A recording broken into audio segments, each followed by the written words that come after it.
So muted on the other one. Mine is now muted. I assure you. I will not be making that mistake twice.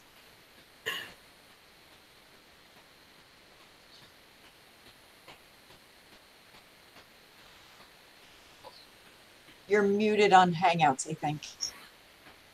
I am? No. Oh. Okay. Hello, everyone. My name is Nicola Teleska. If you're joining us from the prior link, I apologize. We had some technical issues, but we're here now. And my name is Nicola Teleska. I'm from the Information and Library Science student chapter at Southern Connecticut State University. Today we have a really exciting event planned. So I don't want to take up too much time. I want to hand it over to the presenters as soon as I can. So please, everyone, welcome Michelle Luhtala and Jacquelyn Whiting. Thank you. Thank you. So Jackie, if you have a chance to pull up the slides, it seems that I'm having trouble finding that little window on the side of my screen. That would be great. And if not, it will hopefully reappear. But for some reason, there we go. Found it? I found it. All right. There we go. One is this one. Share. And now I'm going to the slideshow and to present. Can you see my slides? We just need to lock you as the main presenter. Yes. There we go. Hi, everyone. I am Michelle Luhtala, and as you will see on our next screen, I am the school librarian at New Canaan High School, and I'm here with my good friend, Jackie Whiting, and my co-writer of News Literacy, The Keys to Combating Fake News. And you can see that link there on the screen will take you to the book page. And with the QR code will also take you to that. So if you happen to have your phone handy and you want to use your camera app, you can take a picture of it and it will bring up the link. So as I said, my name is Michelle Luhtala. I am the department chair at New Canaan High School of the library program, and that's here in Connecticut. And I was one of 5 school librarians named Mover and Shaker by Library Journal in 2015. And I won the I Love My Librarian award at the, yeah, this is weird to read this stuff. Sorry. More importantly, I'm a graduate of Southern Connecticut State University, and I'm very honored to be here speaking to this audience. Jackie, why don't you introduce yourself? I also am a graduate of Southern. I got my master's there, and that was in education and social studies, which is where I started for 23 years. And now I'm in my 2nd year in library media. I'm also a certified Google innovator, and the focus of my innovator project and my innovator work is growing media literacy. And I'm also a local activator for the Future Design School, which brings design thinking to build culture in schools essentially across North America. And you can follow me on Twitter. And you can follow me on Twitter too. The H is in a strange place, so think carefully before you type H. So this is Jackie and I. We've worked together for a year. And yep, all those pictures are there on social media. So when we touch on digital citizenship, we had no shame in posting these to our world. But Jackie's going to tell you a little bit more about the world that we live in now. Right, right. So this is a picture of the kinds of media that as a child I used to encounter in the supermarket checkout line. And my mother would always chastise me for pointing at them or picking them up or even indicating that they were appealing to me in any way because she was afraid someone would see me looking at or reading that trash. And I would ask her, well, what is this? And I would say, you know, is it true that Elvis had an alien love child? And she would say, no, that's fake. It's made up. It's lies. And then my question as a child was, then how can they print it in the news? And that brings us, Michelle, if you give a click, there we go. That brings us full circle to today. This wasn't news then, and it's not news now. The question is, how do we grow the habits to be discerning enough to distinguish what's real and what's fake, what's legitimate, and what's not, what's hyperbole, what's spin, and what is making us informed. And so if we take these habits of media literacy and we combine them with the emotional intelligence that has us suppress the powerful reactions that a lot of this kind of media can inflame in us, that where those two intersect is where we find positive habits of digital citizenship. Those headlines looked like they were screaming at you, and it's hard to think critically when you feel like you're being yelled at by the media, right? So, so the idea that news or information that we receive is fake is not a new concept, nor is it a new problem that discerning consumers of information have had to address. Going back to the era of the Revolution and John Trumbull's iconic painting of the signing of the Declaration of Independence is a fabrication of a moment in time that never happened. In fact, Trumbull included in this painting images of people who were opposed to independence, and he didn't include people who were supporters of independence who actually signed the Declaration because they had already died and they couldn't sit and pose for their portrait. So this actual moment didn't happen, but it was an important moment in galvanizing people behind the movement, and so it was portrayed as real. And issues with how Russians tell stories in media is also not a new phenomenon. And just so, a bit timely, though. Exactly, right? So here we have Trotsky addressing the people in Russia, and if you look to Trotsky's left, standing next to him alongside the podium, or look to Lenin's left, standing alongside the podium is Trotsky, except when Trotsky and Lenin had a falling out, and Lenin rose to power, and he was trying to minimize the importance of Trotsky. Suddenly, Trotsky's being removed from the photographs. And this is, of course, long before Photoshop. That must have been so much harder to do.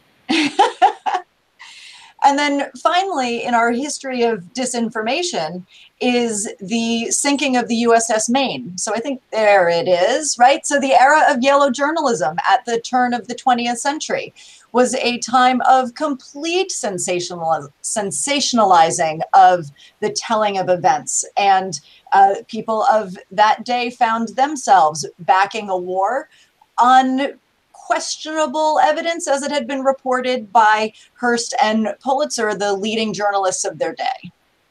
So that really brings us forward to today and how timely Joyce and her epic blog post. Do you want to pick up, Michelle? I was fumbling around so much with my introduction that I did forget to mention that I do webinars on a fairly regular basis at edweb.net. So I facilitate a community of school librarians and technology integrationists and educators who are interested in technology integration. And back last year, actually last March, I did a webinar featuring and inviting Joyce Valenza, who is the host of the school library journal blog, Never Ending Search. And she was a professor at Rutgers University. She had a long and illustrious career as all kinds of librarians, but most recently as a school librarian in Springfield Township, Pennsylvania. So Joyce was my guest, and we wanted to talk a little bit about an article that she had, or a blog post that she had generated, which is really so much more than a blog post, and I'll go into it in great detail. But one of the things she talked about was I was asking her questions about what is news literacy and what's the difference between news literacy and digital literacy and media literacy? Can you help me sort of distinguish the three? And she said, but Michelle, why? Why would you do that? And that's a really excellent point. She said, you know, the bucket of literacy is so porous that I don't see any purpose in defining these as separate entities, that there's a lot of crossover. So today in this webinar, you'll see that we're talking about news literacy, but that blends into digital citizenship, and they're all integrated and very closely related. And I don't see a really constructive purpose to compartmentalizing those things. So Joyce put together did you want to add something? I just wanted to endorse that kind of holistic approach, right? It's about understanding sources of information, regardless of the form in which we're receiving it and regardless of the form in which we're conveying it. So, yeah. Right.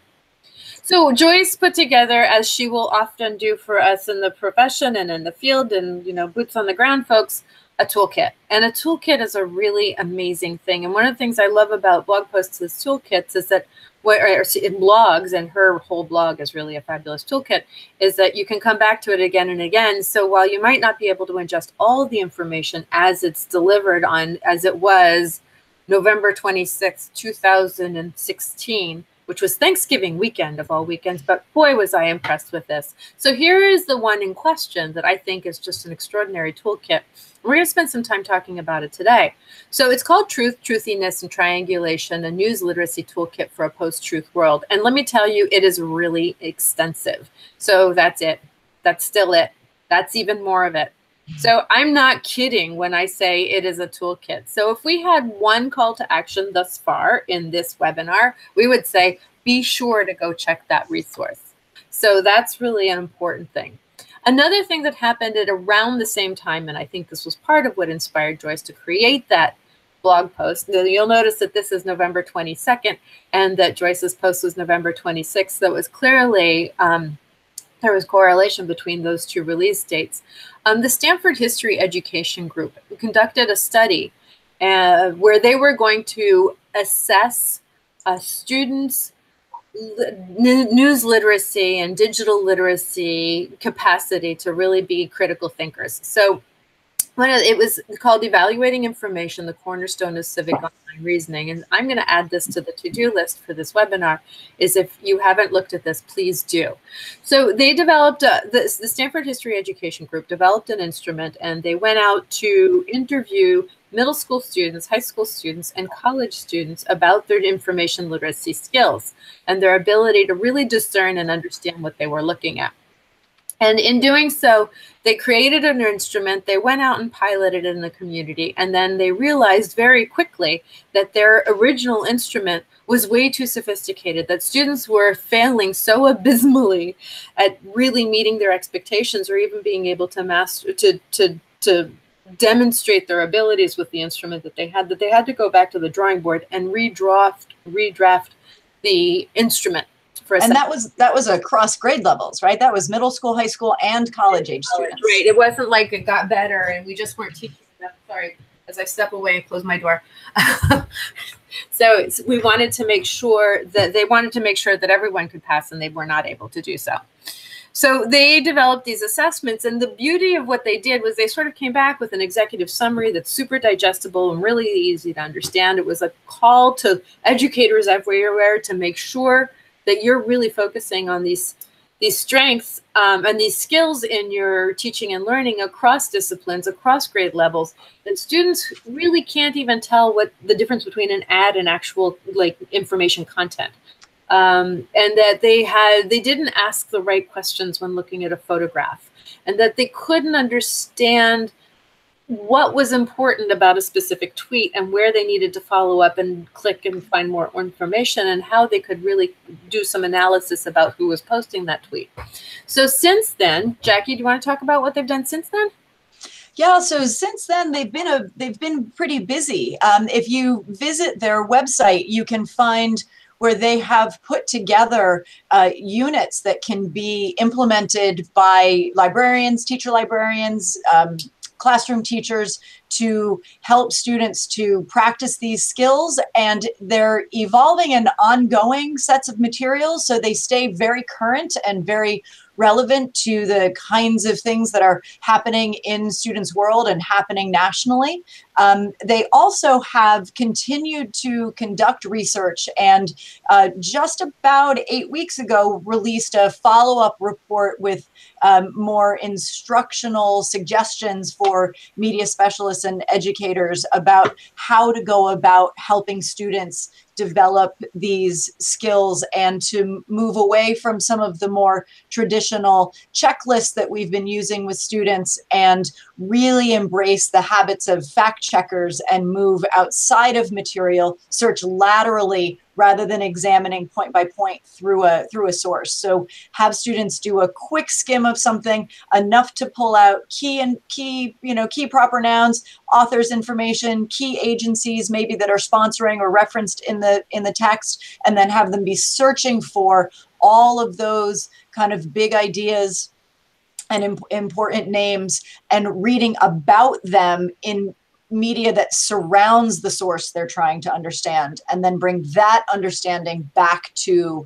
the original source. So they're providing a lot of really thoughtful, reasoned help for teachers who are struggling with this with students. Right.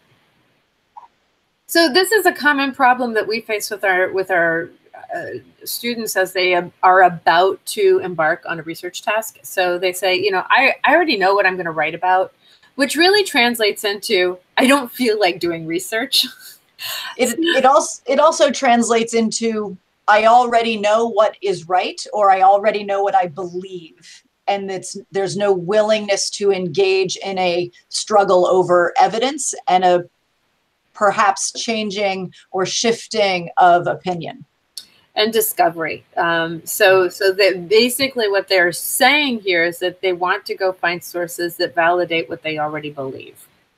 So I think that this is an issue, and it's something that's actually being mirrored across the news consumer landscape at this point, because we think that the vast number, I mean, as Ellie Pariser, when this book came out in 2013, so this is called The Filter Bubble. There's a TED Talk that Ellie Pariser did also in 2013.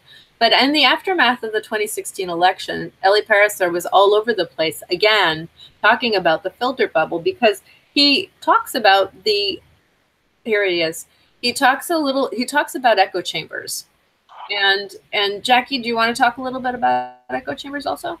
Yeah, they're linked concepts, right? As we go on to our social media feeds and we see sources that we believe or agree with, we see sources that appeal to us, the content of it, the way in which it's presented, the more we like those things that are coming into our feed, the more the information coming to us is tailored to be more and more what appeals to us and less what we have passively indicated we don't want to see, read, hear, watch, what have you.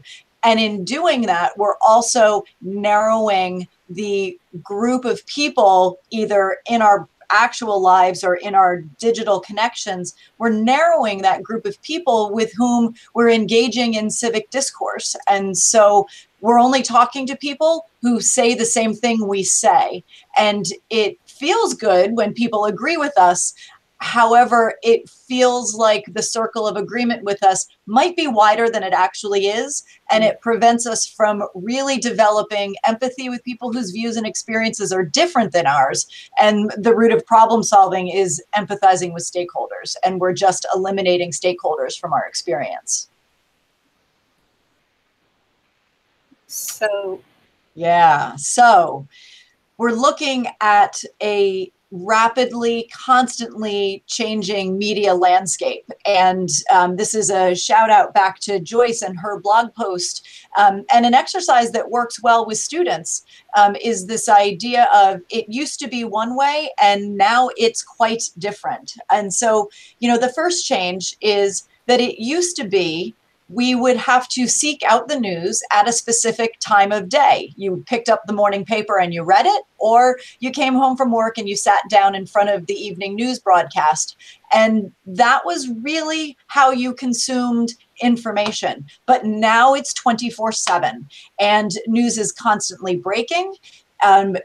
Media is, broadcasters and journalists are racing to kind of keep up with the latest story. And so sometimes they get things wrong. And that brings us to this idea of journalistic truth, which is really the best thing a reputable journalist knows at any point in time. But that story will be edited and updated and republished or rebroadcast, and the story may change. And so we have to hold the truth loosely and be ready for new information to emerge. And it's coming at us in a streaming fashion, which means it's constantly with us. We don't choose a time of day. We don't choose a place to go. We have a device in our pocket that keeps beeping and pinging and buzzing. And so we're taking in information in really short bursts, constant bursts, not in long, sit down, in-depth, thoughtful kinds of circumstances. And we have to be conscious of how that is truncating what we know and what we understand. It's what makes us more susceptible to hoaxes, to people who are presenting themselves as journalists, but aren't actually journalists, and they intend to deceive, disinform, or misinform. That's interesting. I think about the streaming element, and how often do we look at the headline and never read the article? And I think that happens to all of us all the time, because we couldn't possibly read every headline, every article behind the headline that pop up on our devices as we go through the day. So that does make us super vulnerable. Absolutely. Absolutely. So citizen journalists, I think, is a really interesting phenomenon. And the idea that journalists at one point were credentialed people who had attended lots of schooling and were educated and trained in journalistic ethics has given way to anybody with a smart device and a Wi-Fi connection is now a content creator and a disseminator of information. And on the one hand, that can be pretty scary, depending on who those people are, what their agenda is. And on the other hand, it's given us access to breaking news in ways we've never been able to access it before. Arab Spring, in many ways, was reported to us from people on the ground who were citizen journalists, not credentialed journalists. And in fact, I think, Michelle, if you click one more time, there's a screenshot. Yes, there's a screenshot of my phone. That was a good day. I had a lot of charge. So I was reading a story on my phone about a plane crash in Russia. I was reading it on the BBC. And when I got to the end of the story, believe it or not, I read all the way through to the end of the story. There was this at the end of the story. Were you in the area and did you see this plane crash? If so, and you are in a place where it's safe and you will not have consequences for sharing what you know, then the BBC provided a way for you to contact directly a BBC journalist by phone, a way to upload pictures and upload videos, a way to tweet at them or send them text messages. So this is the first time I actually saw credentialed big media soliciting citizen journalists' information. And it was right over my phone that I was watching this happen. So I found that fascinating. Absolutely. So we talked about filter bubbles briefly. And how that affects the information you receive, right? If you've been liking a certain thing, you're going to get more of that.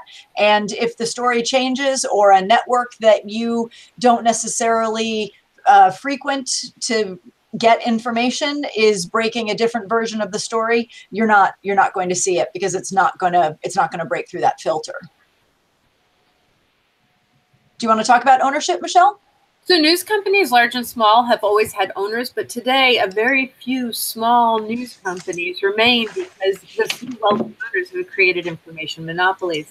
And it's also, it's interesting, in the last edition of the Modern Language Association's guides for citation style, for the manual for citations for documenting research, there's an expectation that the publisher information is included for all sources except, and this is kind of a mind blower to me, except periodicals.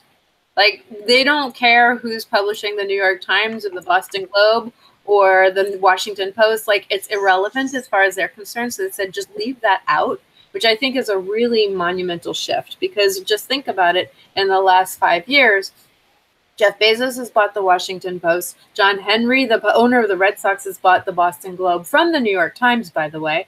And the New York Times is still the New York Times. But The Economist, which was owned by Pearson, is now owned by the Fiat family, which is really, just if you think about it, how do you even keep track of that? And that's just in the last 5 years. Right. And yet we find that ownership does matter. So this is a screenshot of a story that was broadcast on NPR, and it was about the impact of Sheldon Adelson buying a newspaper, buying a media company that owned a small newspaper out in Vegas. And the columnist, the regular columnist for that paper, was not a fan of Adelson and had frequently written editorials that were critical of Adelson, and he ended up losing his job because his editorial content didn't match what the new owner of the paper wanted. So there is an impact filtering down to a local level of transfer of media ownership. The owner was creating his own echo chamber or filter bubble. There you go. So it's important that we know what we're reading when news or information of any form in any media reaches us. And sometimes satire is some of the most confusing information that people receive, particularly if they don't recognize it as satire when they first encounter it. But there's a big difference between something being satirical and something being fake, right? So parody is imitating something, but satire is parody that's now providing commentary, social commentary, political commentary. I'll give away my age a little bit, but I'm a child as a child, I was raised watching Mr. Rogers' Neighborhood, and as a high school student, I would watch Mr. Robinson's Neighborhood on Saturday Night Live, and those two broadcasts compared with one another are a really good example of how somebody takes this iconic TV show and makes it into a tremendous socioeconomic, political, even racial commentary in the imitation of it. Frank Bruni wrote his college admissions shocker, an editorial for the New York Times claiming that no Ivy League school in the United States accepted a single freshman for the freshman class of the next year. And people were actually sharing that editorial on social media as though it was a news story reporting the truth. And he had to come back out and say, look, people, you're missing the point here. I think it was just Stanford. And it's funny because I've used this lesson now with a number of classes, and I'm finding that there are certain students, forget it with freshmen, they just won't get it. Right. But if I do take it to an honors sophomore class, they will get it right off the bat. And it's really interesting because it reminds you that satire is really more developmentally appropriate for certain age groups. And it's something to keep in mind when we're teaching it, when we're using it, but also when we're sharing information and news for students. And that really just, I found it so astounding that, wow, if we have this big of a gap within our own learning community in one school, consider how much misinformation students are taking at face value if they're not developmentally ready to consume the headlines they're seeing in certain sources. And particularly if they're only consuming the headlines. Right. Right. And so Michelle and I both have lots of experience with students coming to us saying, my teacher asked me to get an unbiased source, or I'm doing research and I need an unbiased source. And we will sarcastically, satirically, maybe tell them, right, yeah, good luck. There is no such thing. But we do honestly mean that, and bias has a place, right? Newspapers report the news, but they distinguish from the news the opinion section of the paper or the website or whatever form of media form they choose to disseminate information. If they don't distinguish between where they house their news content and where they provide their editorial content, then there's a problem, and I would be skeptical about that source. But newspapers providing an editorial opinion, the opinion of the newspaper editorial board, is completely acceptable. And when they're well written and well reasoned and well evidenced, they're great models for students of argumentative writing. And the same is true of the independently written op-ed pieces and even blogs. And infotizing. Yeah. It's interesting. We have a number of students who are currently writing research papers about, we talk about citizen journalists, but citizen advertisers. And sponsored content is really taking on a life form of its own.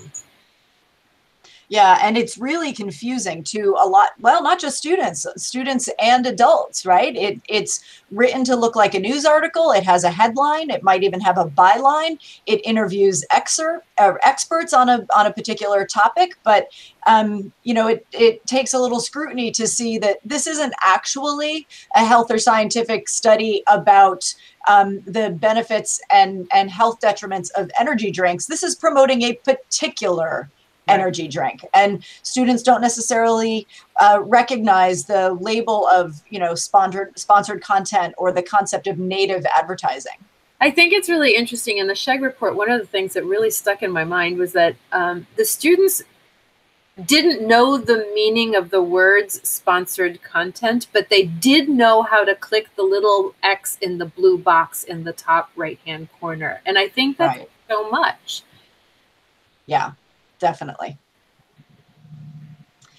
So there are a lot of websites out there that you can consult that are the homes of people who are doing really heavy lifting for us.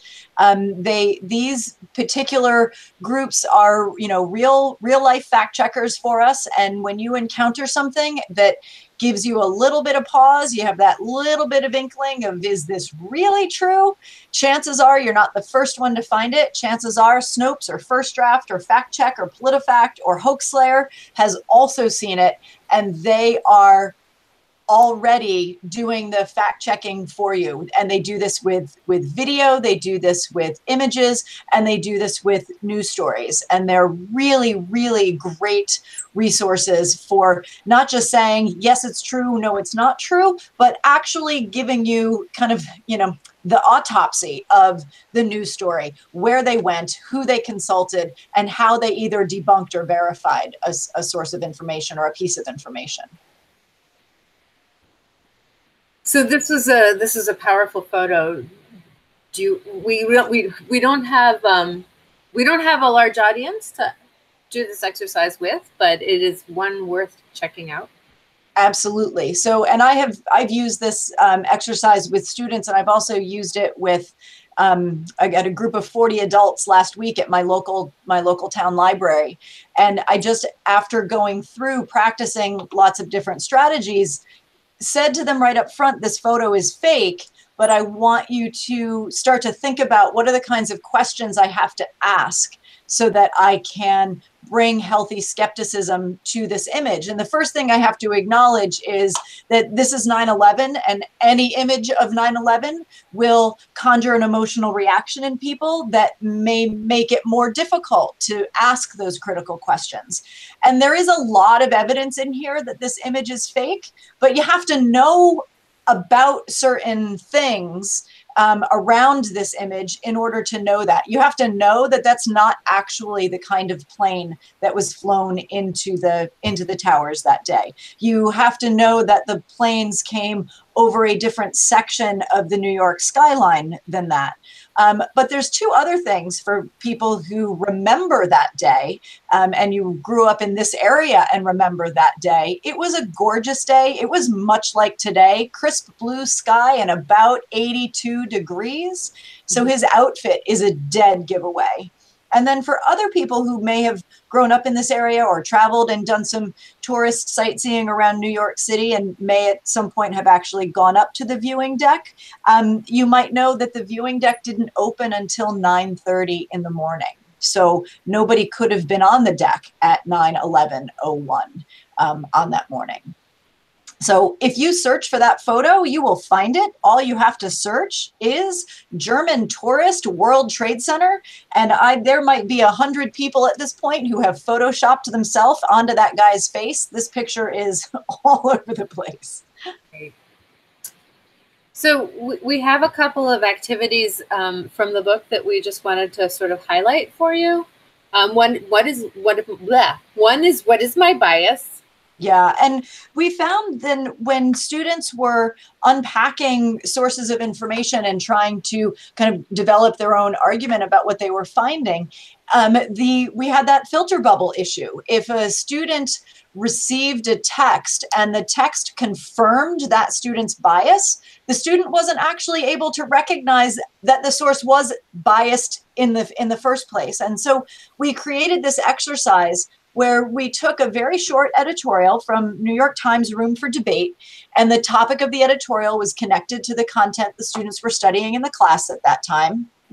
And we just pulled out some of the key trigger words from the text and then asked the students to sit with the text by themselves and fill in what they thought the missing words were. And this was maybe a 5-7 minute exercise. We then asked them to group together in groups of 3 or 4 and do the exercise again. But this time, all 3 or 4 of them had to agree on what words went into each space. And that's when they started having conversations about what did the different words mean? What was the denotation and the connotation, and how was it affecting the actual spirit of what the article was saying, the editorial was saying. And then finally, we gave them the original text with the author's actual phrases, and to a student in the room, not a single one of them had used the same words that the original author had used, the original opinion writer had used. And so then we were able to have a really valuable conversation about how word choice matters in affecting meaning. And what you have on the screen in front of you are just a few examples of, here are a couple of words they filled in and 3 different ways that it was filled in. The first 2 ways, struggling to keep up while others were racing up, and trying to keep up while others were rising up. Those were student completed sentences. And then the last one, attempting to keep up while others were moving up, is the actual author's original sentence. Nice. So go ahead. Yeah, I was going to say, so this has become one of my favorite go-to news aggregators. First, because it allows an opportunity when working with students to actually talk about what a news aggregator is, and that, no, guys, Google doesn't write the news, nor does Yahoo, and nor does Apple. They are collecting it from other places, and they're collecting it based on the popularity of the stories that people are accessing at any given time.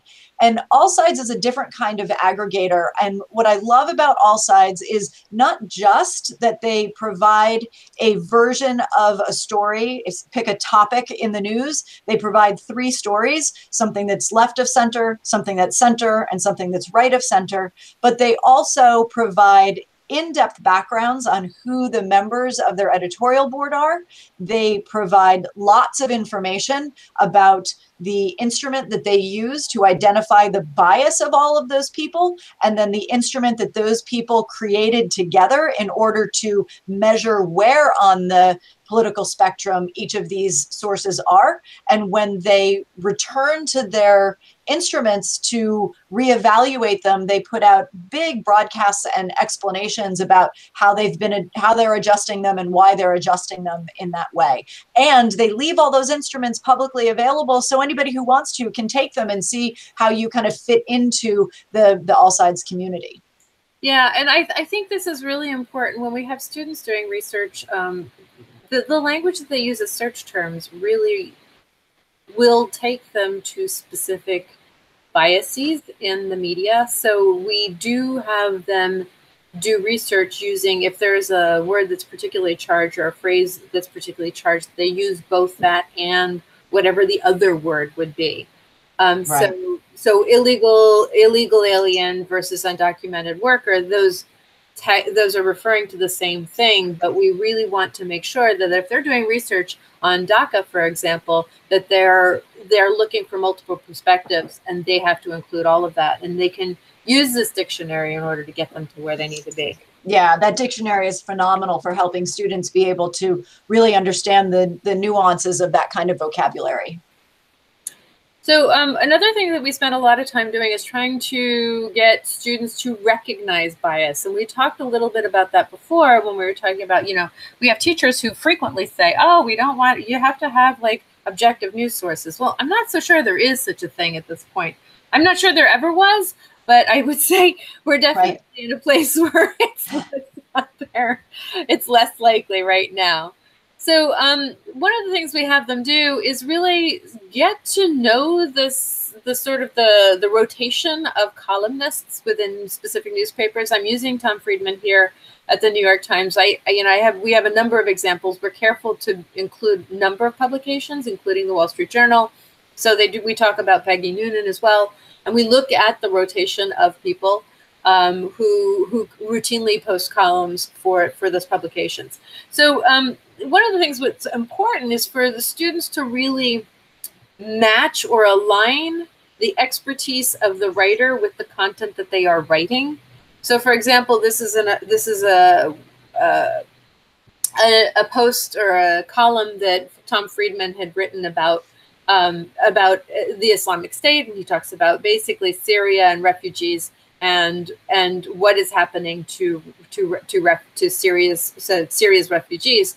And so the important thing is for students to always keep in mind that it's not the person, it's not the publication they should be focusing, but how it supports what it is that they are investigating. Like where does it align with their inquiry? And where does it align with their thesis statement if they're that far along in the inquiry process? So if their thesis statement was about Syrian refugees, this article by Tom Friedman would have strengthened or given a fair amount of evidence.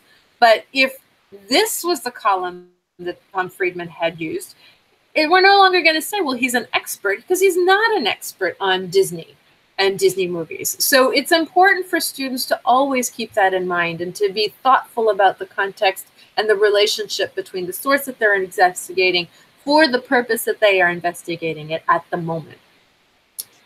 So reading for editorial bias is another activity that we spent a lot of time on. We had students doing research on immigration, as students in most schools will do. Research on immigration, this is, after all, a melting pot country, and that is a part of our history. So we very often have students cite resources cite both of these websites. And both of these websites say in their About Us page that they are nonpartisan, that they are a great resource to the press and media and to policymakers and leaders on Capitol Hill, consult their sources and their research, and that they are support to opinion makers, and that they do not support or oppose any political candidate. So when you go and dig deeper into the About page for both of these sources, you start to see that the language becomes much more explicit about the position and the advocacy that they are really embracing. So they're pretty much think tanks on opposite sides of the spectrum for immigration. Now here's the catchy part. FAIR, which is a strong advocate of pretty extreme immigration reform, as they will call it, post and have on their website this chronology of immigrant law. And our students routinely cite this. And what they don't do is go and look at the About page. And yet on the About page, I'm not going to play it now because we're running short on time, but there is a video that really makes very clear the position of this organization. We did some work around this, around the sort of breakdown of language that was published in this article, which we will share also in the chat shortly, on digital literacy instruction and how we could break down language in a very quick classroom experience where literally this is a slide on the wall, on the screen, and students are looking at footnotes and they're responding to each passage that's highlighted and numbered with a footnote, and they have to answer questions about it in a Google form on their own device from their seats. So it's a really quick way to get them to think about language in an article. Another way that we were able to do this is just through a video where we had them go through an exercise to just sort of think about language as they did this for homework, and then they came back to the classroom the next day to debrief as a group. So it was a really interesting opportunity to do flipped learning.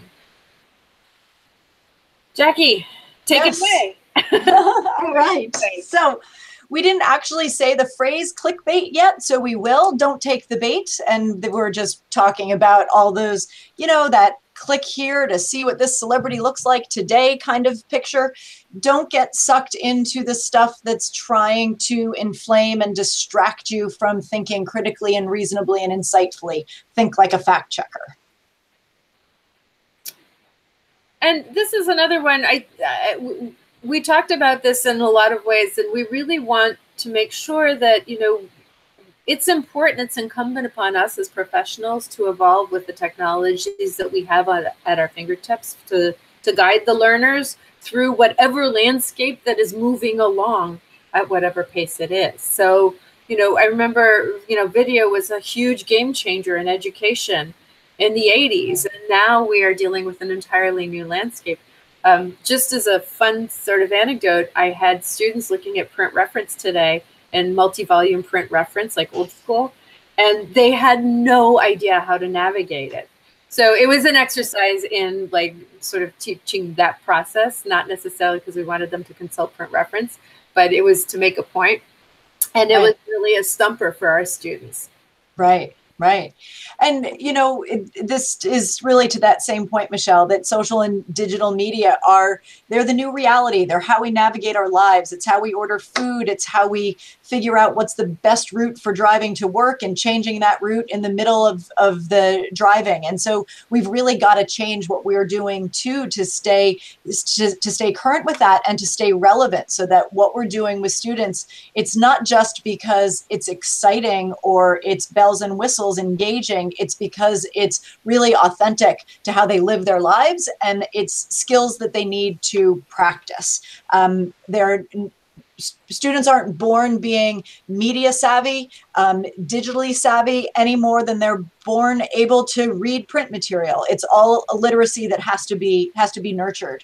My favorite person talking about this is Michael Wesk.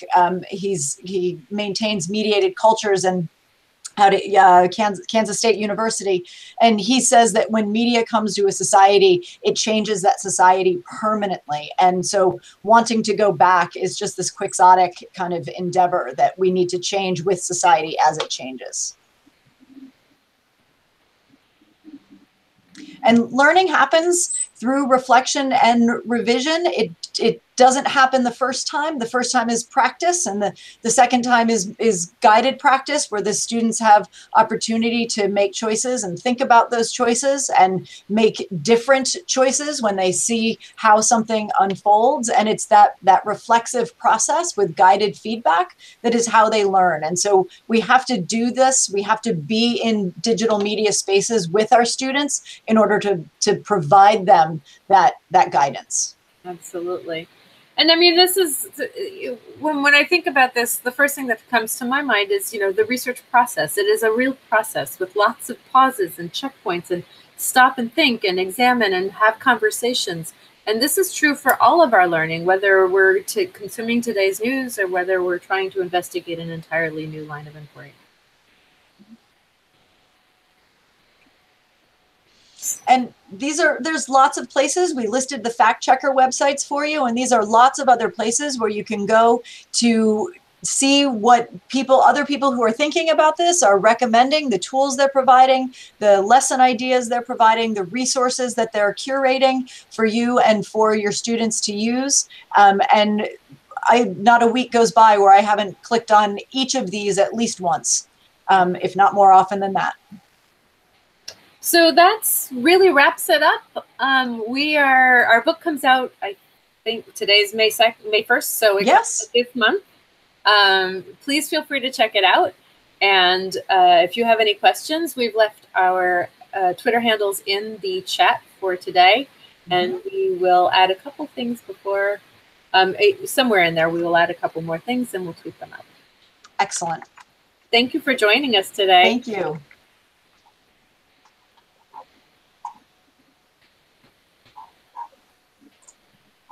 Oh my.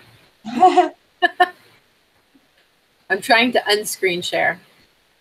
There we go. All right. I just want to thank our presenters one more time for joining us and giving an excellent presentation.